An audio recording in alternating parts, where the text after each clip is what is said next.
And this morning, new cell phone video shared with KENS 5 shows the response at Robb Elementary.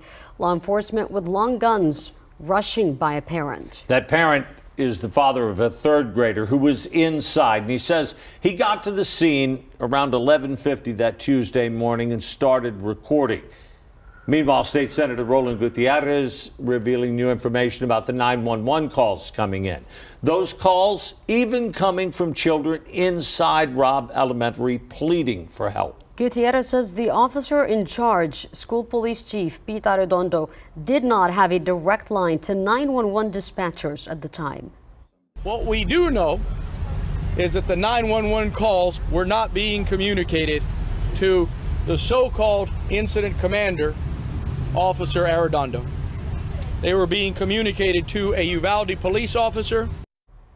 It is still unclear whether Uvalde police were passing along that information from those calls, but just months ago we learned school police took an active shooter training class. It offers officers clear workarounds for communication problems, including opening a direct line of communication to 911 dispatchers on their cell phone.